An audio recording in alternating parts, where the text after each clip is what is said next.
Hey everybody, Model Man here, and I decided to go ahead and glue the two halves together.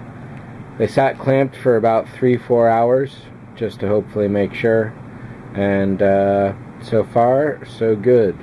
I had thought the weight was going to be exceptionally severe, but the stand is really solid, and so far the glue does seem to be holding.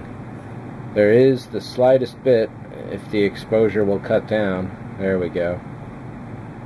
So yeah, here and there are the slightest gaps going on along the ridge. Uh-oh. Meow. Oh. This thing is just too big to get into frame easily.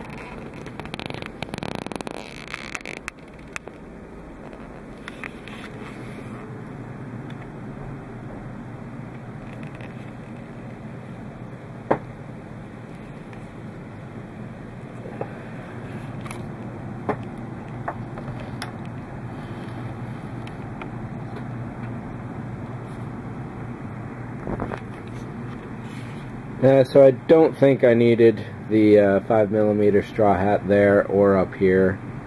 I do think they add to a bit of distraction in the lighting here, definitely. And the cool white, if it's not too obvious on the video frame here, is affecting the back blue here a little too much for my liking. And doing this again, I would definitely mask that off with something such as Ava's epoxy to make sure it's completely light blocked inside and there's no accidental travel of white light getting out of there. I had hoped the blue Sharpie around the base of the LED would have been good, but definitely not. But it still looks nice. Copper tape is working really well. Just in moments of handling, the exposed copper here is definitely a little scuffed already. So while I was gluing this together, slightly before, slightly after, it definitely it took some hits, but clearly it's still working, and I'm looking forward to sealing that up.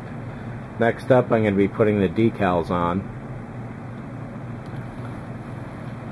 If this was a little smaller, I could show it around a lot better.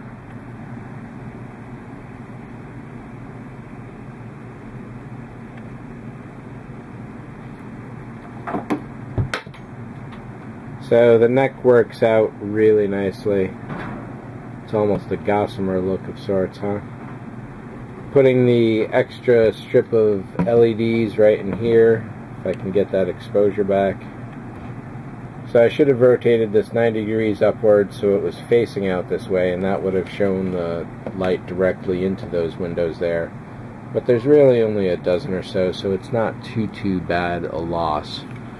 I think everywhere else the windows get it pretty good. There's a kind of a dark row right in there, unfortunately. Well, you know, if this model was painted, I bet those windows would be lit. So it's just a matter of degree, actually.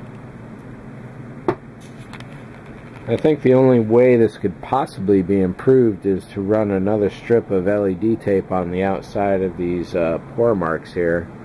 And just so it's facing outwards, because the edge is definitely not dark, but it is much dimmer than, say, some of these other lights.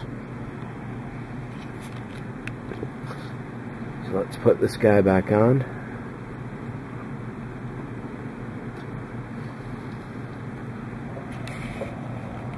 The green fiber optic definitely took a nick in the side, unfortunately, and that is going to be a permanent feature of what's going on. I'm pretty sure I must have forgotten some other lights. There must have been red and green on the top of the hull. There must have been a white light up at the bridge somewhere, and just other places, I would imagine. However, the LED kit, the Big D, I don't even know what to call it yet.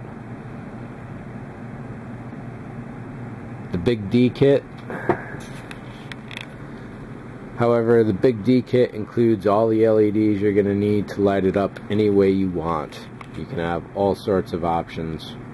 and you decide what's going to be best. The videos you've just seen here are just basically a guide on how I went about doing it on a very first attempt. So apart from putting the decals down, this one is complete. So I will be doing the decals today, and I won't concentrate on that too much because the whole purpose of this was to show off building and lighting. But I will have a finishing video, and I'll get some really nice beauty shots of it too. I can't wait to see it under decals. Thanks for watching. See ya.